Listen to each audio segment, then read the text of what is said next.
नमस्कार आदाब, मैं शब्बीर मोमिन। आप देख रहे हैं न्यूज़ दर्पण टीवी। दोस्तों, हरियाणा में चुनाव चल रहे हैं, जम्मू कश्मीर में चुनाव चल रहे हैं, साथ ही साथ केंद्र की राजनीति करवट बदल रही है। हालांकि राजनीतिक जानकारों का यह कहना है कि भारतीय जनता पार्टी केवल जुमलों की पार्टी बनकर रह गई है।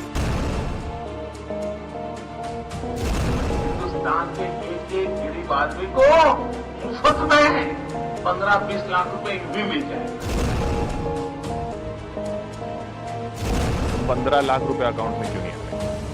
देखिए, ये जुमला है। किसी के अकाउंट में 15 लाख रुपए कभी नहीं जाता, वो उनको भी मालूम है और आपको भी मालूम है, देश की जनता को भी मालूम है। किसी को कैश कभी नहीं दिया जाता, वो सबको मालूम है। ये भाषण देने का एक तरीका है, एक जुमला है। इसमें हकीकत कुछ नहीं है। पिछले दिनों प्रधानमंत्री मोदी ने लाल किले की प्राचीर से कहा था, एक देश एक चुनाव को देशवासियों को आगे आना चाहिए। एक देश एक चुनाव होने से देश के संसाधनों में, देश की आर्थिक स्थिति मजबूत होगी, देश के संसाधन में बचत होगी, यानी अधिक धन बचेगा। साथ ही साथ जो देश के दूसरी चीज़ें हैं, उन संसाधनों को विकास पर लगाया जाएगा। इसी को लेकर मोदी कैबिनेट ने एक देश एक चुनाव को लेकर 18 सितंबर तो पूर्व राष्ट्रपति रामनाथ कोविंद की एक समिति गठित की गई थी। समिति को इस चुनाव की स्कीम को लेकर मंजूरी दे दी है। इसी को लेकर पूर्व राष्ट्रपति रामनाथ कोविंद की अध्यक्षता में एक कमेटी का गठन किया गया, जिस कमेटी की ने अपनी सिफारिशें यानी अपनी रिपोर्ट कैबिनेट को पेश कर दी है।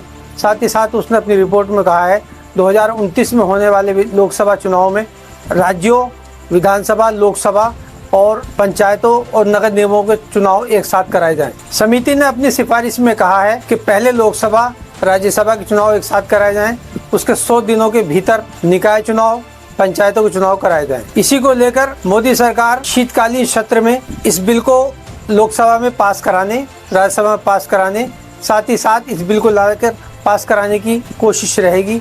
वो पूरा प्रयास करेगी कि इस बिल को पास कराए। इस पर मोदी सरकार को पूरी उम्मीद है कि उसे उसके सहयोगियों से पूर्ण समर्थन मिलेगा। देखना यह कि अगर ये बिल पास हो जाता है, एक चुनाव एक देश का बिल पास होता है, तो किन किन राज्यों पर इसका असर पड़ेगा। खासतौर से उन राज्यों पर फर्क पड़ेगा जिन राज्यों में विधानसभा चुनाव 2029 से पहले यानी 2026 में, 2027 या 28 में होंगे। उनकी विधानसभाओं को भंग करना पड़ेगा। ऐसे कई राज्य हैं जिनका विधानसभा का कार्यकाल 2028 तक चलेगा और 2028 में उनमें पुनः चुनाव होगा। जो 2029 में अगर ये एक देश एक चुनाव का प्लान लागू होता है तो मात्र सरकार उनकी 1 साल की होगी और 1 साल में ही उनकी सरकार को भंग करना पड़ेगा। उनमें कुछ राज्य हिमाचल प्रदेश, मध्य प्रदेश, छत्तीसगढ़, राजस्थान, कर्नाटक, तेलंगाना, मेघालय, त्रिपुरा, नागालैंड, मिजोरम शामिल हैं। जिन राज्यों में विधानसभा चुनाव 2027 में होंगे उनमें मुख्यतः उत्तर प्रदेश, उत्तराखंड, गुजरात, पश्चिम बंगाल, तमिलनाडु, असम और केरल शामिल हैं। जिन राज्यों में 2025 में चुनाव होने हैं उनमें दिल्ली, बिहार हैं। हालांकि दिल्ली और बिहार पर कोई खास फर्क नहीं पड़ेगा। इनमें आधा दर्जन राज्य वो हैं जिनमें 2024 में विधानसभा चुनाव होंगे, जिनमें उड़ीसा, आंध्र प्रदेश, सिक्किम, अरुणाचल प्रदेश, साथ ही साथ हरियाणा और जम्मू कश्मीर में चुनाव मौजूदा समय में हो रहे हैं। महाराष्ट्र और झारखंड में 2024 के नवंबर में ही चुनाव होने हैं। समिति ने अपनी सिफारिश में ये भी कहा है कि देश के सभी मतदाताओं की एक समान सूची होनी चाहिए। साथ ही साथ सभी का एक जैसा वोटर ID कार्ड भी होना चाहिए। पूर्व राष्ट्रपति रामनाथ कोविंद अध्यक्षता वाली कमेटी ने 62 राजनीतिक पार्टियों से संपर्क किया, जिसमें 32 राजनीतिक पार्टियों ने एक देश एक चुनाव इस पॉलिसी का समर्थन किया, जिसमें 15 पार्टियों ने इसमें कोई जवाब नहीं दिया और 15 पार्टियों ने इसमें समर्थन देने से मना कर दिया। समिति की सिफारिश में भारत निर्वाचन आयोग के अधिकारियों का राज्य निर्वाचन आयोग के अधिकारियों के साथ विचार विमर्श करके एक साझा मतदाता सूची तैयार, पहचान पत्र तैयार करने की सिफारिश की है। साथ ही साथ समिति ने 18 संवैधानिक संशोधन की भी सिफारिश की है। इस सिफारिश में अधिकांश राज्य विधानसभाओं की मंजूरी की आवश्यकता नहीं होगी। 17 सितंबर को केंद्रीय गृह मंत्री अमित शाह ने कहा कि हम अपने इसी कार्यकाल में एक देश एक चुनाव का स्कीम लाकर रहेंगे। केंद्रीय मंत्री अश्विनी वैष्णव ने कहा कि देश में 1952 से लेकर 1967 तक एक देश एक चुनाव की नीति पर ही चुनाव होते थे। मंत्री ने कहा कि इसमें सभी वर्गों की और सभी लोगों की आम राय ली जाएगी। मंत्री अश्विनी वैष्णव ने कहा है कि समिति ने 191 दिन इस विषय पर लगातार काम किया है। समिति को इसमें 21,558 रिएक्शन मिले, जिसमें 80% चुनाव के समर्थन में थे।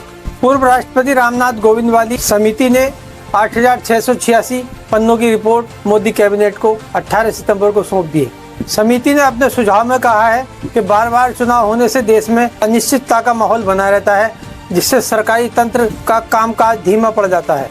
आपको बता दें कि भारत जैसे विशाल देश में हर वर्ष 4 से 5 राज्यों में चुनाव होते रहते हैं। साथ ही साथ समिति की सिफारिश में ये भी कहा गया है कि सरकार का आधा समय चुनाव कराने में ही, राज्य के चुनाव कराने में ही लग जाता है, जिससे सरकार पूरे तौर से विकास का काम नहीं देख पाती। राजनीतिक जानकारों का कहना है कि सरकार को ये बिल पास कराने के लिए 17 और कानूनों में बदलाव करने पड़ेंगे। अब मोदी सरकार के सामने मुश्किल ये है कि मोदी सरकार को इस बिल को लोकसभा और राज्यसभा में पास कराने के लिए 2/3 बहुमत की जरूरत पड़ेगी, जो मोदी सरकार के पास नहीं है। राजनीतिक जानकारों ने बताया कि संविधान में संशोधन करने के लिए मोदी सरकार को 543 सांसदों में से 362 सांसदों की समर्थन की जरूरत पड़ेगी। वहीं संसद में अगर इस बिल को विपक्ष गिराना चाहता है तो मात्र 182 सांसदों के जरिए इस बिल को गिरा सकता है। राज्यसभा की बात करें तो राज्यसभा में इस वक्त 245 सांसद हैं। इस बिल को पास कराने के लिए उसे 164 सांसदों के समर्थन की जरूरत पड़ेगी। राज्यसभा में भाजपा के पास 113 सांसद हैं। अगर 6 सांसद निर्दलीय उसका साथ देते हैं तब भी 4 सांसद उसके बहुमत से कम रह जाएंगे, इसलिए ये बिल पास होना एक टेढ़ी खीर है। एक और बाधा मोदी सरकार के सामने ये है कि भाजपा सरकार को ये बिल पास कराने के लिए 18 राज्यों में उसकी अपनी सरकार होनी चाहिए, जबकि भाजपा सरकार केवल 12 राज्यों में है। साथ ही साथ अब इस पर सियासत भी गर्मा गई है। तरह तरह की टीवी चैनल्स पर डिबेट आप देख रहे हैं, डिबेट चल रही है, नई नई चीजें निकल कर सामने आ रही हैं। क्या सरकार इस बिल को पास करा पाएगी या नहीं करा पाएगी, क्या क्या चुनौतियां उसके सामने होंगी, किन किन दिक्कतों से उसे गुजरना पड़ेगा, करा पाएगी या नहीं करा पाएगी। साथ ही साथ कांग्रेस ने आड़े हाथों लेते हुए बीजेपी को कहा है कि भारतीय जनता पार्टी सरकार विकास के नाम पर कुछ नहीं करना चाहती, देश के लोगों को गुमराह कर रही है, देश के लोगों को भटकाना चाहती है और विकास देश के लोगों का ध्यान भटकाने के लिए वो नए नए शिगुफे, नए नए जुमले छोड़ती रहती है। दोस्तों, इसके साथ साथ बहुत ही खूबसूरत खबर, एक बहुत ही खूबसूरत मैसेज आपको देना चाहते हैं। सियासत, दुनियादारी, ये सब चीज़ अपनी जगह है, लेकिन हम अगर इंसानियत के काम ना आ सके, इंसान अगर इंसान के काम नहीं आएगा, उसकी ज़िंदगी का कोई ख़ास मकसद नहीं होता। ऐसी एक मिसाल श्रीनगर के रहने वाले शब्बीर हुसैन खान ने दी है, जिन्होंने 1980 से लेकर आज तक 80 लीटर रक्त, 80 लीटर ब्लड डोनेट कर दिया है उन लोगों के लिए जिन्हें खून की ज़रूरत है, जिनके खून से लोगों की जान बची है, जिनके खून से लोगों की ज़िंदगियाँ बची हैं। अंत में आप वो वीडियो देखिए और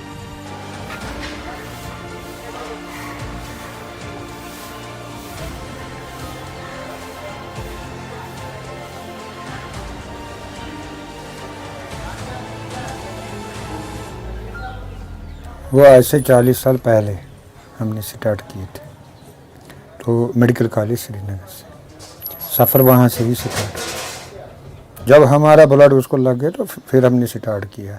उसके बाद मेरे मामू एक दिन बीमार हुई तो मैंने उसको भी दिया, तो फिर मैंने सोचा ये अच्छा काम है।